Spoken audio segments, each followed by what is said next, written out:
Fluid connective tissue है,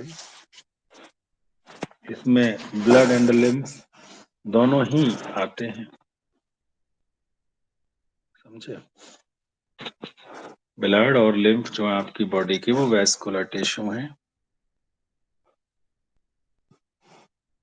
तो it is a special type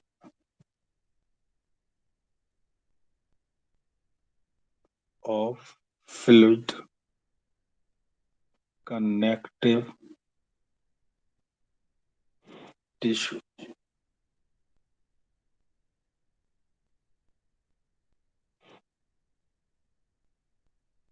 It circulates in the body, पूरी body में घूमता रहता है, and is responsible for the transportation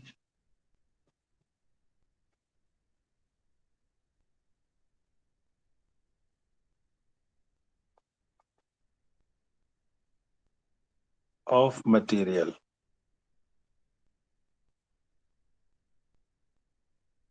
from one place to another within the body.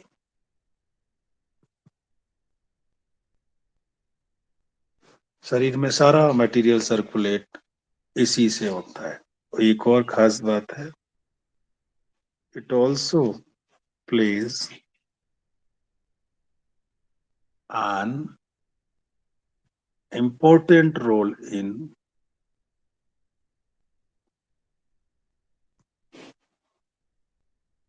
defense mechanism,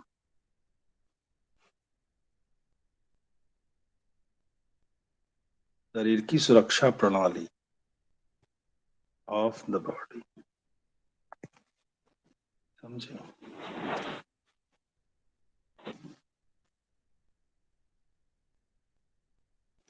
कौन कौन से दो हैं?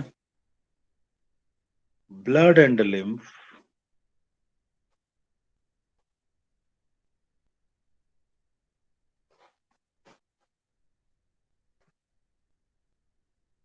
are the two fluid connective tissue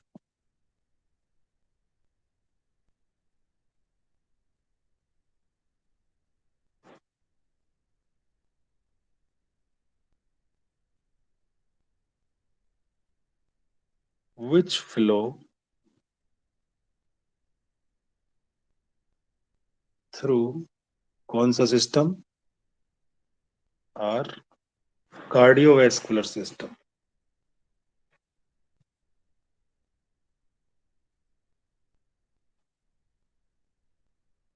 यानी हार्ट। तो बच्चों, अब इस वैस्कुलर टिश्यू को मैं डिस्कस करने जा रहा हूं।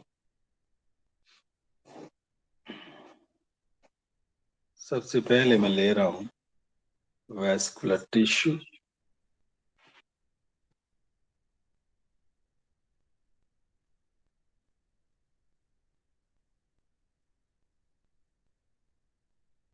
ये दो तरह का होता है, अभी एक दो एग्जाम्पल दिए थे मैंने आपको।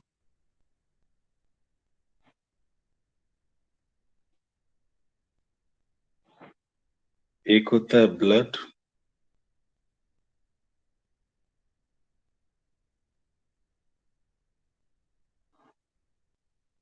और दूसरा होता है लिम्फ।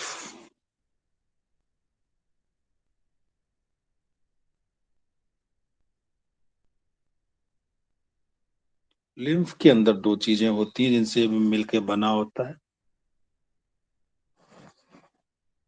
पहली प्लाज्मा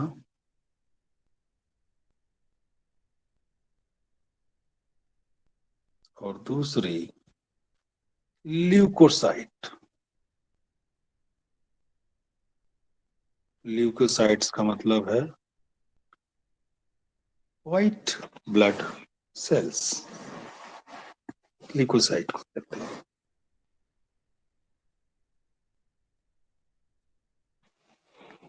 तो बच्चों, अब आया ब्लड। ब्लड भी दो चीजों का बना होता है।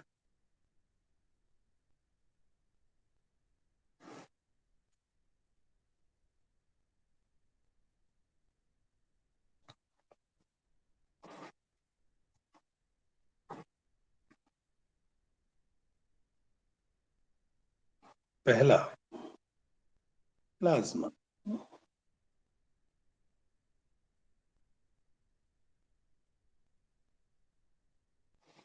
दूसरा, कार्पसल।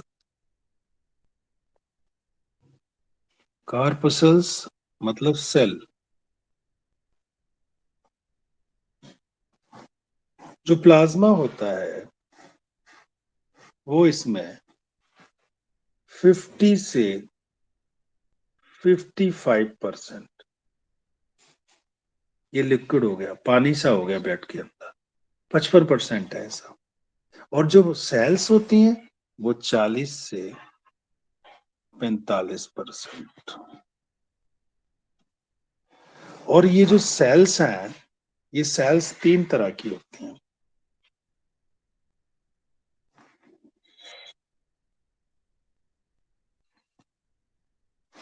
पहली एरिथ्रोसाइट,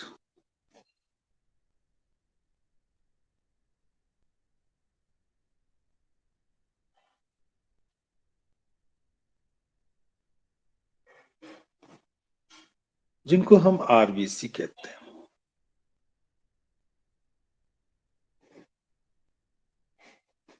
दूसरी, ल्यूकोसाइट,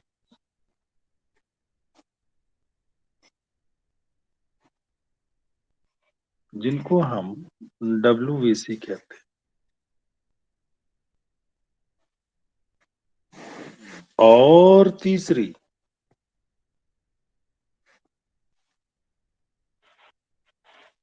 ब्लड प्लेटलेट्स,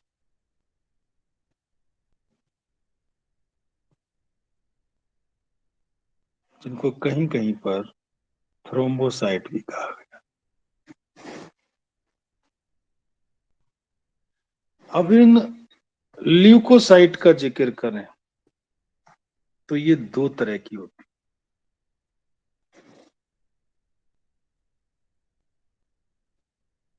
पहली वो जिनमें ग्रेन्यूल पाए जाते हैं, दूसरी वो जिनमें नहीं पाए जाते।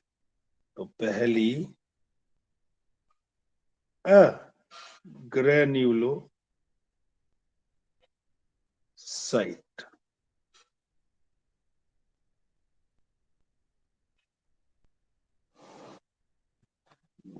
यानी दो तरह की डब्ल्यूबीसी हैं, एक तो ग्रेन्यूल वाली, एक बिना ग्रेन्यूल वाली।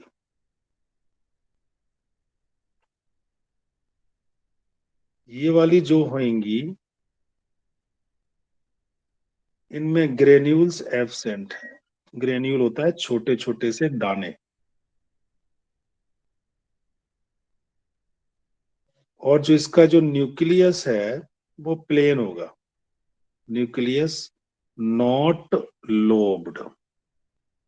अगर जैसे ये है डब्ल्यूबीसी, इसमें ये ग्रेन्यूल्स हैं और न्यूक्लियस ऐसा लोब बना हुआ है, 3 लोब 4 लोब, तो वो ये वाली कैटेगरी में नहीं आएगा। ठीक है। इसका न्यूक्लियस बिल्कुल सिंपल सा होता है, ये रहा न्यूक्लियस। दूसरी, ग्रेन्यूलोसाइट।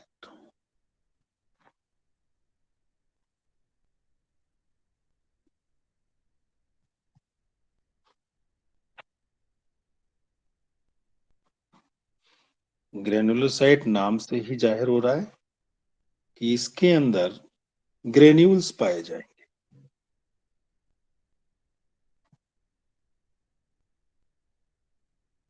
और इसका जो न्यूक्लियस है वो लोब्ड होगा।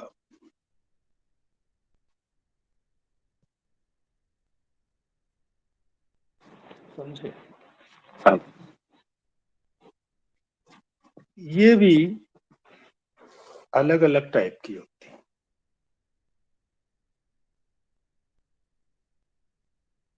ये दो तरह की होती है।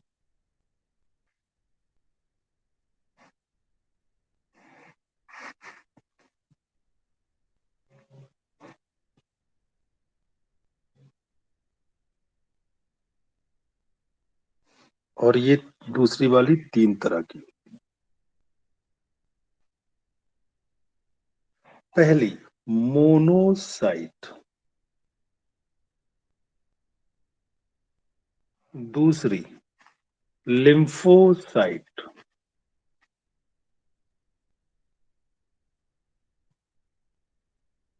तीसरी न्यूट्रोफिल्स,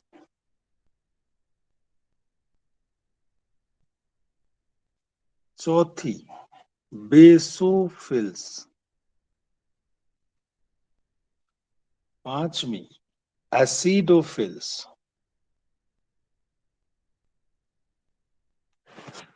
ये लास्ट के जो तीन नाम हैं, फिल्स मतलब प्यार करना, फिल्स मतलब लविंग।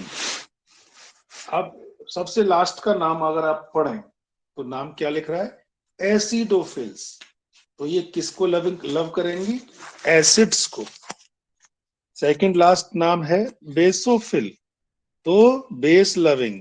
न्यूट्रोफिल्स कोई पसंद नहीं आया,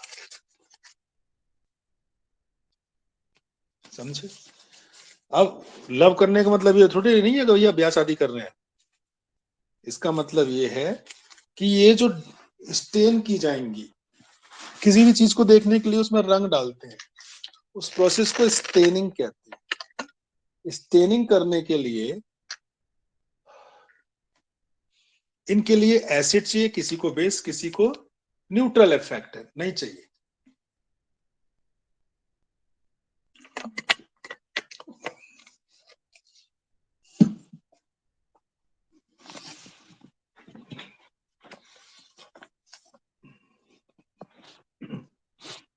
तो बच्चों, अब मैं इनकी जानकारियां आपसे शेयर करूंगा।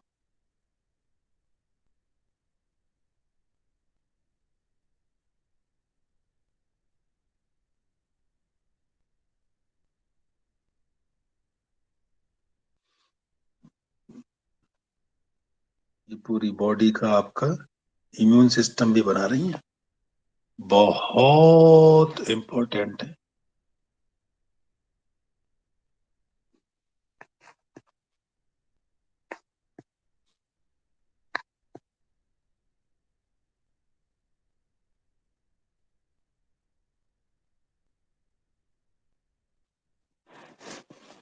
तो जो मोनोसाइट्स होती हैं, इनका जो न्यूक्लियस है वो किडनी के आकार का,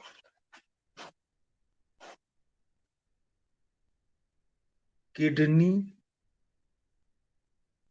शेप न्यूक्लियस, और बेसिक डाई से कलर होता है। इनका काम है हमारे शरीर में जर्म को खा के मार देना। इस प्रोसेस को फैगोसाइटोसिस कहते हैं। तो ये फैगोसिटिक होती हैं,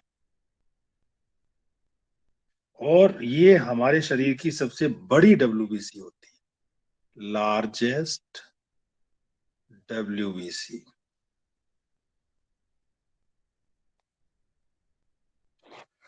अब ये जो लिम्फोसाइट्स हैं, इनका न्यूक्लियस गोल होता है, राउंडेड न्यूक्लियस।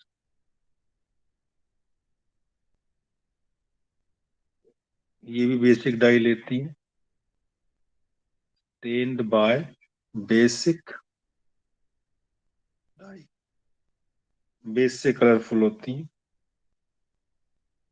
ये आपकी इम्यूनिटी बनाने वाली हैं,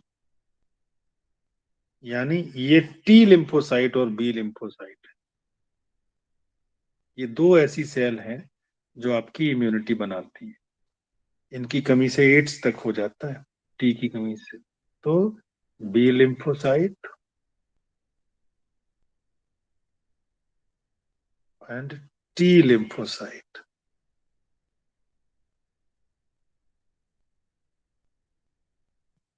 बी का मतलब बोन मैरो, बोन, और टी का मतलब थाइमस। अब दूसरे वाले पे जाते हैं। न्यूट्रोफिल, ये सबसे ज्यादा पाई जाती है, इसलिए मैं यहां लिख दे रहा हूं 60 से 65% है। बाकी अलग से एक बार और दूंगा। ये मैक्सिमम नंबर है हमारे अंदर। इसका न्यूक्लियस में बहुत सारे लोब होते हैं, डायग्राम बाद में सबके आएंगे। तो मल्टी लोब्ड न्यूक्लियस।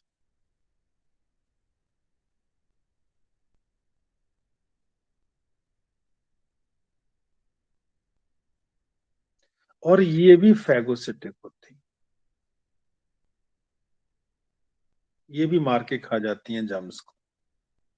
खास खास बातों को अंडरलाइन करके रखना है।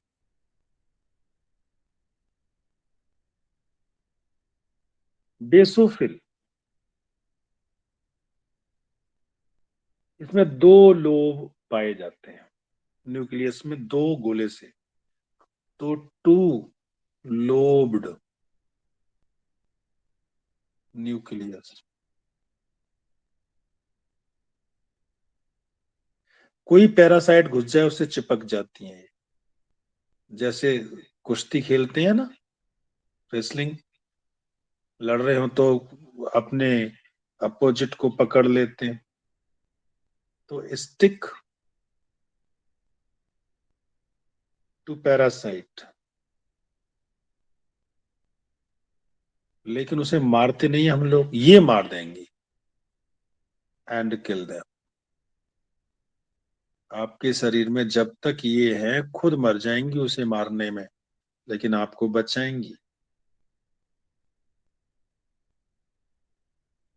ठीक है। बेसिक डाई होगी इसकी या एसिडिक?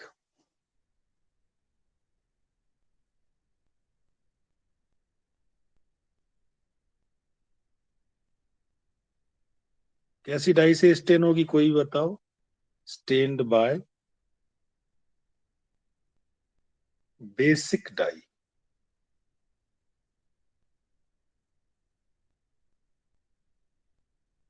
बेसिक डाई नाम क्या है? That is methylene blue. जब आप स्कूल में 11th में 12th में टाइट्रेशन करते हो तो ये यूज करते हो, methylene blue and methylene orange.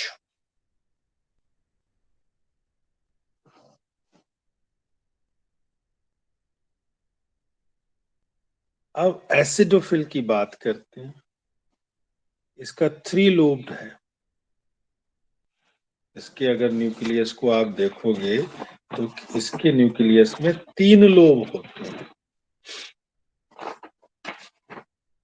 समझे?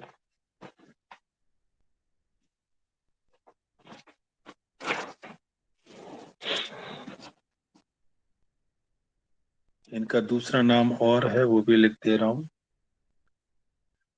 स्नोफिल कहते हैं, EOSINO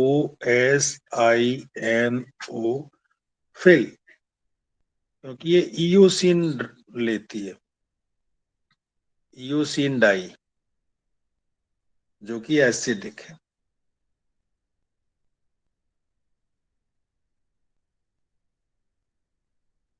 वैसे बेसोफिल का जो न्यूक्लियस है वो एस का आकार बना लेता है, तो मैं यहाँ पे एस शेप लिखना चाहूंगा। S shape.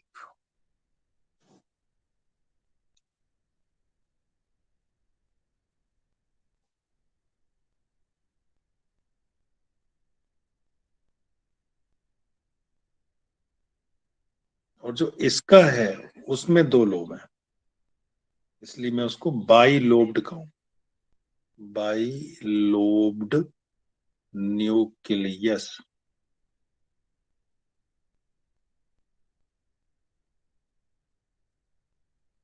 स्टेन्ड बाई कैसी? एसिडिक डाई, जिसका नाम क्या है? इयोसिन। ऊपर ही लिख रहा था।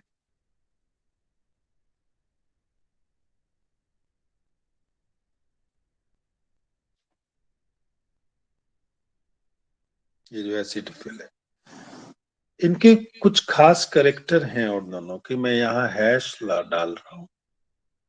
बेसोफिल जो है ना, ये आपके अंदर हेपेरिन एंड हिस्टामाइन सिक्रीट करते, सिक्रीट्स हेपेरिन। ये आपका ब्लड को जमने नहीं देता, तभी तो फ्लो करता रहता है, ये आपकी बॉडी में है। एंड हिस्टामाइन,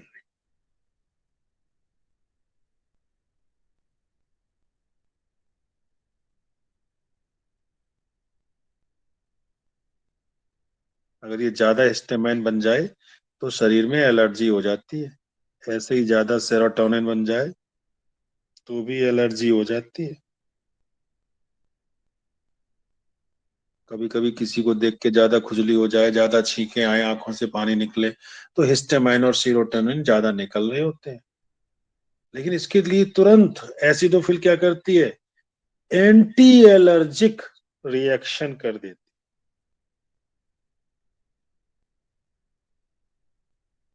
समझे? तो ये होती है एंटी एलर्जिक।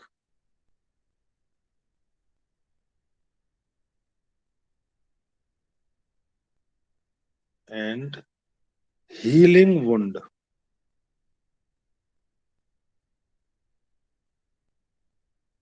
अगर ये बढ़ जाए तो जुकाम हो जाता है। ये पहचान है किसी को जुकाम हो रहा है, तो यह उसके अंदर ये बढ़ रही है। सही करो। अब एक एक करके लेंगे। अब यानी हम ब्लड का जिक्र करेंगे। ये मैंने ओवरऑल बता दिया, टोटल घटना घटनी थी वो मैंने आपको बता दी। अब मैं एक एक करके ले रहा हूँ, ब्लड के बारे में जानकारी दूंगा।